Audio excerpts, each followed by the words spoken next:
allies, and enemies. No account of human relationships could be complete without a discussion of war. War is not universal, but people in all cultures on our planet feel that they are members of a group, a band, tribe, clan, or nation, and feel animosity toward other groups.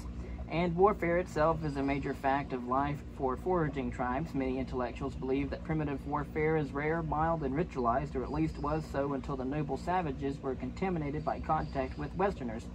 But this is romantic nonsense. War has always been hell. And of course, hell is an invention realized by those who understand that this is a metaphorical term, although it was originally written out by people who are religious, and we still have people who are religious in our world. It isn't completely gone from the face of our planet yet. There used to be a time where people were racist, and there still are people on our planet that are racist, and it hasn't fully gone from our planet yet. There used to be a time when we had slaves. That has been abolished from our planet. However, Yanomamo villages raid one another endlessly. 70% of all adults over 40 have lost a family member to violence. 30% of the men are killed by other men. 44% of the men have killed someone. The Yanomamo call themselves the fierce people, but other pristine tribes give similar numbers. The archaeologist Lawrence Keeley has documented that New Guineans, Australian Aborigines, Pacific Islanders, and Native Americans have been racked by warfare, especially in the centuries before the Pax Britannica ended this nuisance to the colonial administrators in much of the world. And you might even want to think about the Mesoamerican peoples as well. In primitive warfare, mobilization was more complete, battles were more frequent, casualties higher, prisoners fewer, and weapons more damaging. War is, to put it mildly, a major selection pressure, and since it appears to have been a recurring event in our evolutionary history, it must have shaped parts of the human psyche. Why would anyone be so stupid as to start a war? Tribal people can fight over anything of value, and the causes of tribal wars on the face of our planet still to the current day are as difficult to disentangle as the causes of World War I. But the motive that is surprising to Westerners appears over and over again. In foraging societies, men go to war to get or keep women, not necessarily as a conscious goal of the warriors, though it often is exactly that, but as the ultimate payoff that allowed a willingness to fight to evolve. Access to women is the limiting factor on the male's reproductive success. Having 2 wives can double a man's children, having 3 wives can triple that, and so on and so forth. For a man who is not at death's door, no other resource has as much impact on evolutionary fitness. The most common spoils of tribal warfare are women. Raiders kill the men, abduct the women, gang rape them, and allocate them as wives. Yanomamo men, again, men who had killed an enemy, had 3 times as many wives and 3 times as many children as those who had not. Most young men who had killed were married. Most young men who had never killed were not. The difference is not an accident of other differences between the killers and the non-killers, such as size, strength, and number of kin. Killers are held in esteem in Yanomamo villages. They attract and are seated more wives. The Yanomamo culture, first discovered and written about and documented by the archaeologist Lawrence Keeley, has tried to say that they sometimes plan raids just to abduct women. More frequently, they plan them to avenge a past killing or abduction, but they always try to abduct women as well. Blood feuds in which relatives avenge a death with a death, either the killer or of his relatives, are the major impetus to extended violence everywhere. The motive that drives them has an obvious deterrent function, as we have seen. Blood feuds can extend for decades or longer because each side counts the score differently. So at any time, each remembers injustices that must be redressed. Imagine your feelings toward a neighboring people that has murdered your husband, your brothers, and your sons, or has raped and abducted your wife, your daughters, and your sisters. But the feuders do not stop at an eye for an eye. If they see an opportunity to get rid of a headache once and for all by massacring their opponents, they may do so, with the women as an extra incentive. The desire for women not only helps to fuel blood feuds, but it also helps to spark them in the first place. Usually the first killing was over a woman. A man seduces or abducts someone's wife, or takes revenge on a deal to trade with a daughter. Modern people, though, have trouble believing that pre-literate tribes go to war over women. One anthropologist wrote, "Women? Fighting over women? Gold and diamonds I can understand, but women? Never." Other anthropologists argued that Yanomamo suffered from a protein shortage and were fighting over game, but their protein intake, when measured, turned out to be more than adequate. Across the world, the best-fed foraging peoples are the most warlike. When mentioning the meat shortage hypothesis to Yanomamo informants, they laughed incredulously and said, "Even though we like meat, we like women a whole lot more. They are not so different from us. Some Saturday night, just visit a hard hat bar where fights are frequent. What are the fights usually about? Are they about the amount of meat in someone's hamburger, or studied the words of a dozen country and western songs? Do any of them say, 'Don't take your cow to town'?" The similarities run deeper. Warfare among Western peoples is different from primitive warfare in many ways, but is similar in at least one way: the invaders rape or abduct women. It was codified in the Bible, and it was also condoned as well as slavery, which we have been able to eliminate from the face of our planet. Religion and racism, not so much. Quote, "And they warred against the Midianites as the Lord commanded Moses, and they slew all the males and the children of Israel, took all the women of Midian captives and their little ones, took the spoil of all their cattle and all their flocks and all their goods. And Moses said unto them, Have ye saved all the women alive? Now therefore kill every male among the little ones, kill every woman that has known man by living with him.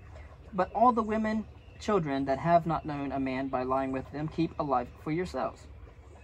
When thou comest nigh unto the city to fight against it, to proclaim peace into it, and if it will make no peace with thee, but will make war against thee, then thou shalt besiege it. And when the Lord thy God hath delivered it into thine hands, thou shalt smite every male thereof with the edge of the sword. But the women and the little ones, and the cattle, and all that is in the city, even the spoil thereof, shalt thou take unto thyself, when thou goest forth to war against thine enemies, and the Lord thy God hath delivered them into thine hands, and thou hast taken them captive, and seest amongst the captives a beautiful woman, and hast a desire unto her, that thou wouldest have her to thy wife. Then thou shalt bring her home to thine house, and she shall shave her head, and pare her nails, and she shall put the raiment of her captivity from off her, and shall remain in thine house, and bewail her father and her mother a full month. And after that thou shalt go unto her, and be her husband, and she shall be thy wife." According to the Iliad, the Trojan War began with the abduction of Helen of Troy. During the First Crusade, Christian soldiers raped their way across Europe to Constantinople. Shakespeare was Henry V, threatening a French village during the 100 Years' War that if they do not surrender, it will be their fault that their pure maidens fall into the hand of hot and forcing violation. The feminist writer Susan Brown Miller has documented that rape was systematically practiced by the English in the Scottish Highlands, the Germans invading Belgium in World War I, and Eastern Europe in World War II, the Japanese in China, the Pakistanis in Bangladesh, the Cossacks during the pogroms, the Turks persecuting the Armenians, the Ku Klux Klan in the American South, and to a lesser extent Russian soldiers marching toward Berlin and American soldiers in Vietnam. Recently, the Serbs in Bosnia and the Hutus in Rwanda have added themselves to this list. Prostitution, which in wartime is often hard to distinguish from rape, is a ubiquitous prerequisite of soldiers. Leaders may sometimes use rape as a terror tactic to attain other ends, as Henry V obviously did, but the tactic is effective precisely because the soldiers are so eager to implement it, as Henry took pains to remind the Frenchmen. In fact, it often backfires by giving the defenders an incalculable incentive to fight on, and probably for that reason, more than out of compassion for enemy women, modern armies have outlawed rape. Even when rape is not a prominent part of our warfare, we invest our war leaders with enormous prestige, just as the Yanomamo do, and by now, you know the effects of prestige on a man's sexual attractiveness and, until recently, his reproductive success. War or aggression by a coalition of individuals is rare in the animal kingdom. You would think that the second, third, and fourth strongest elephant seals would gang up, kill the strongest male, and divide his harem among them, but they never do. Aside from the social insects whose unusual genetic system makes them a special case, only humans, chimpanzees, dolphins, and perhaps bonobos and other apex predators of the mammalian type join up in groups of 4 or more to attack other males. These are some of the largest brain species, including orcas and killer whales, hinting that war may require sophisticated mental machinery. Tubi and Cosmides have worked out the adaptive logic of coalitional aggression and the cognitive mechanisms necessary to support it. That does not, of course, mean that they think that war is unavoidable or natural in the sense of good. People often are conscripted into armies, but sometimes they enlist with gusto. Jingoism is alarmingly easy to evoke, even without a scarce resource to fight over. In numerous experiments by many other social psychologists, people have divided into two groups, actually at random, but ostensibly by some trivial criterion, such as whether they underestimate or overestimate the number of dots on a screen, or whether they prefer the paintings of Klee or Kandinsky. The people in each group instantly dislike and think worse of the people in the other group, and act to withhold rewards from them, even if doing so is costly to their own group. This instant ethnocentrism can be evoked even if the experimenter drops the charade with the dots or paintings and divides people into groups by flipping a coin before their eyes. The behavioral consequences are by no means minor. In a classic experiment, the social psychologist Muzaffar Sarif carefully selected a group of well-adjusted, middle-class American boys for a summer camp and randomly divided them into two groups, which then competed in sports and skits. Within days, the groups were brutalizing and raiding each other with sticks, bats, and rocks and socks, forcing the experimenters to intervene for the boys' safety. The enigma of war is why people volunteer for an activity that has an excellent chance of getting them killed. How could a desire to play Russian roulette have evolved?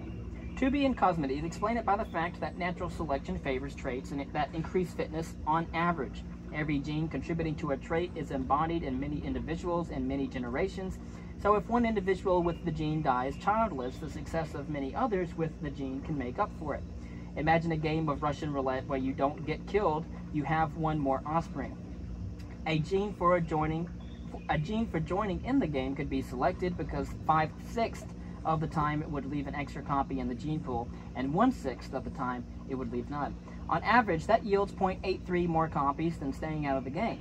Joining a coalition of 5 other men that is certain to capture 5 women but suffer 1 fatality is in effect the same choice. The key idea is that the coalition acting together can gain a benefit that its members acting alone cannot, and that spoils are distributed according to the risks undertaken.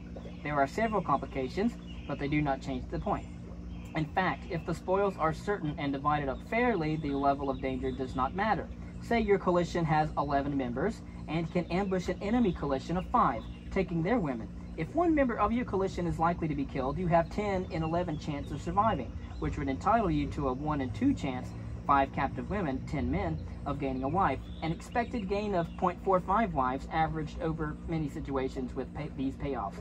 If 2 members will be killed, you have a smaller chance of surviving, 9 in 11, but if you do survive, you have a larger chance of gaining a wife, since your dead allies won't be taking theirs.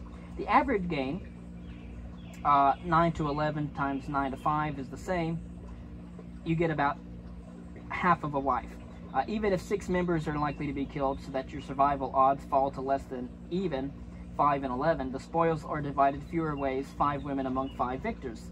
So if you survive, you are guaranteed a wife. For an experience gain, once a gain of 0.45 wives, so you get half a wife. Tooby and Cosmides' calculations assume that a man's children can do just fine when he is dead, so the loss of fitness with death is 0, not negative. Of course, that is not true, but they point out that if the group is relatively prosperous, the fatherless children's survival chances may not diminish too much, and it still could pay the men to raid. They predict that men should be more willing to fight when their group is secure in food than when it is hungry, contrary to the protein shortage hypothesis. The data bear them out. Another implication is that females should never have an interest in starting a war, even if they had weapons or allies that made up for their smaller size.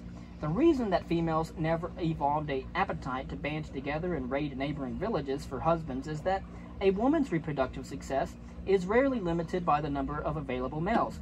So any risk to her life while pursuing additional mates is a sheer loss in expected fitness. Foraging women do, however, encourage men to fight in defense of the group and to avenge slain family members. The theory also explains why in modern warfare most people are unwilling to send women into combat and feel morally outraged when women are casualties, even though no ethical argument makes a woman's life more precious than a man's.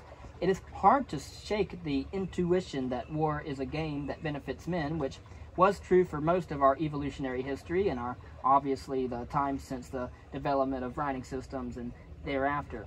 So they should bear the risks. And the theory also predicts that men should be willing to fight collectively only if they are confident of victory, and none of them knows in advance who will be injured or killed.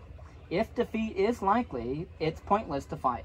And if you bear more than your share of the risk, say if your platoon mates are exposing you to danger by looking out for their own hides, it's also pointless to fight. These two principles shape the psychology of war. Among foragers, warring bands are usually factions of the same people and have the same kinds of weaponry, so the predictor of victory in our evolutionary past would have been sheer numbers. The side with more warriors was invincible, and the odds of victory could be estimated from the manpower on each side. The Yanomamo culture, as we have briefly mentioned, are obsessed with the size of their villages for just that reason, and they often form alliances or rethink secessions because they know that smaller villages are helpless in wars. Even in modern societies, a mob of people on your side is emboldening and a mob on the other side terrifying. Mustering a crowd is a common tactic for whipping up patriotism, and a mass demonstration can incite panic even in a military secure ruler. A major principle of battlefield strategy is to surround an enemy unit, making defeat look certain and causing panic. Just as important as an equitable distribution of risk, a war party faces the problem of altruism par excellence. Every member has an incentive to cheat by keeping himself out of harm's way and exposing the others to greater risk. Just as benevolent cooperation cannot evolve unless the favor granter detects and punishes cheaters, aggressive cooperation cannot evolve unless the fighters detect and punish cowards or shrinkers. Bravery and discipline are the obsessions of fighting men. They affect everything from a soldier's sense of whom he wants in his foxhole to the command structure that coerces soldiers into assuming risk equitably that rewards bravery and punishes desertion. War is rare in the animal kingdom again, because animals, like humans, ought to be cowards unless they can enforce a multi-party contract to share the risks. Unlike ancestral humans, they did not have the cognitive machinery from which an enforcement calculator could easily evolve. Here is another peculiarity of the logic and psychology of war. A man should agree to stay in a coalition for as long as he does not know that he is about to die. He may know the odds, but he cannot know whether the spinner of death is slowing down at him. But at some point, he may see it coming. He may glimpse an archer who has him in his sights, or detect an impending ambush, or notice that he has been sent on a suicide mission. And at that point, everything changes, and the only rational move is to desert. Of course, if the uncertainty collapses only seconds before death, it's too late. The farther in advance a fighter can predict that he is about to become an unknown soldier, the more easily he can desert, and the more likely the collision is to unravel. In a collision of animals attacking another collision or an individual, an attacker has some warning if he is being picked out for a counterattack and can flee before they give chase. And for that reason, a collision of animals would be especially prone to unraveling. But humans have invented weapons, from spears and arrows to bullets and bombs, that make fate unknowable until the last second. And behind this entire veil of ignorance, men can be motivated to fight to the last. Decades before this logic, the psychologist Anatol Rapoport illustrated it with the paradox from World War II.